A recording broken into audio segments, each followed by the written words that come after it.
why am I change? Why would I be change? Who am I that I would actually be a good change and not just any change? You've heard the phrase, keep the change. Well, we have never gotten change, really. We got counterfeit money, we got counterfeit representation, and we got counterfeit government. And so if you kept the change of that, you got nothing in your hand, and you've really lost quite a bit. I'm the kind of change that comes from an understanding, an in-depth knowledge of who I should be, who I want to be, and what I'm striving to be, and where I came from.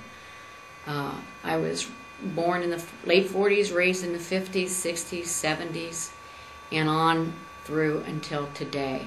And what I have seen as we have been so altered from childhood to adulthood that we don't recognize a society that doesn't know how to be an adult. We have perpetual immaturity. We have childishness. And the mark of that is the me syndrome. It's me. What do I get? What do I get? A child at 2, 3, and 4 is demanding me. They need to be me. This is me. Me, me, me. This is all I know is me. I don't know anything else, so give me. The sadness is that our schools, our state processing factories, federal funded curriculum, is what has happened to us as a people. We're not an American community anymore. We are an ethnicity melting pot that doesn't know who their ancestors were and don't know who they are, but they have labels. Black American, Hispanic American, Asian American. Well, you don't realize it, but when somebody has replaced the word American with an ethnic background or ancestry, they replace the value of American. They diminish it. They make you a second-class citizen now because where your ancestry was from is more important than who you are and where you are now today. I have spent, at least 60 or 50 some years of my life trying to find out who I am and how do I get over who they made me. How a dysfunctional system had destroyed me so thoroughly and left me ignorant. And in my ignorance, I was still immature and demanding and wanting to survive. I am now, after 17 years, an educated person, which is starting to become an anomaly in this society. I don't mean indoctrinated in the term of what you expect the word education to mean. I didn't go to any university to get permission. I didn't pay them hundreds of thousands of dollars to tell me I could think and I could understand my dictionary. I didn't go to colleges and pay them $1,000 or more to get a skill. I actually did all research, hours and hours, and educated myself to the point of knowing what we should be and knowing how we're not and what's being done to take us away from it.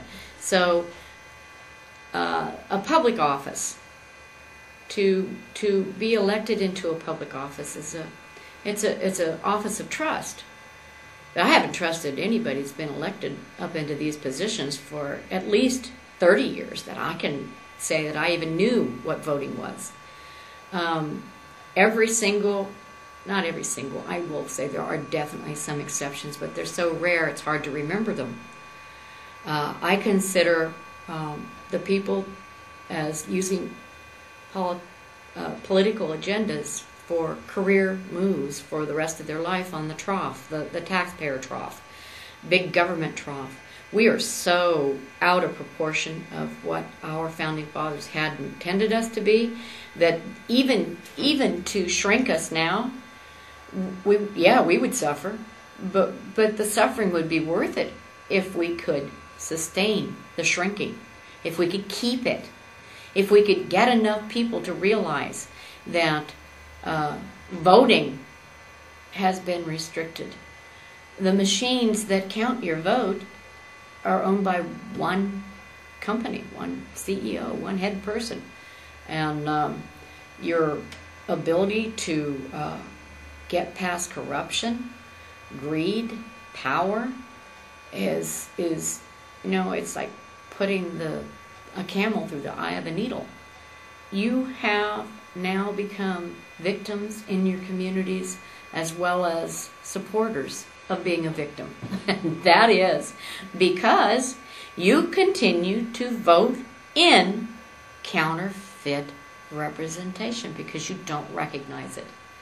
Someone that's going to serve you knows what sacrifice is and has done it and has given countless hours to the community, which the local government names as adversary, as radicals, as fanatics, because the government is now being monitored by we the people who are supposed to be the owner of that government.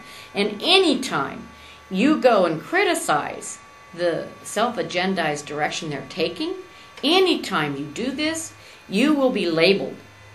And you will have newspapers coming against you, but because most newspapers are propaganda machinery for a few CEO executives. I mean, corporations, executive owners, you have the biggest lie is that newspaper represents truth.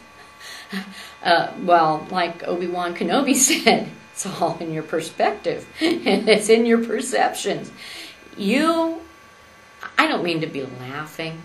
Well, I'm sure you would prefer to see me laugh instead of crying.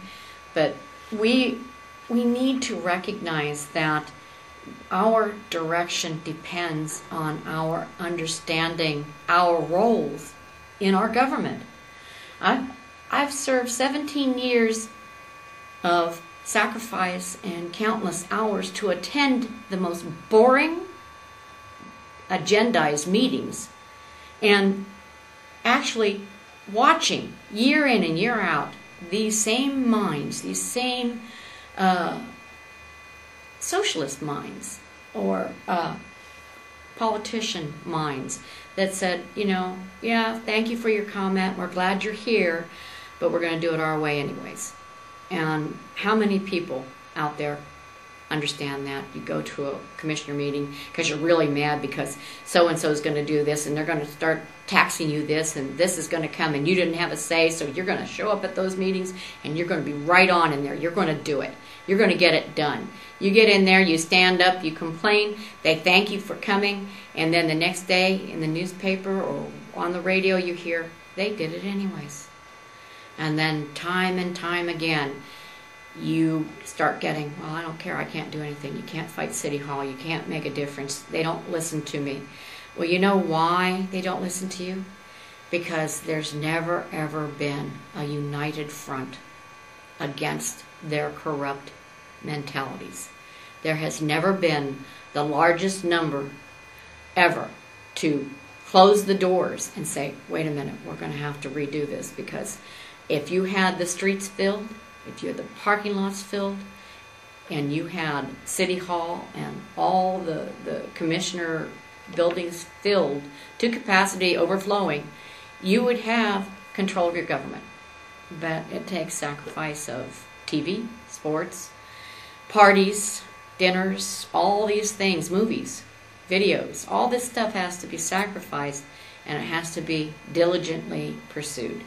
So, like I said, until you recognize counterfeits, you're going to keep passing that $2 bill around and thinking that you're a good citizen. Thank you.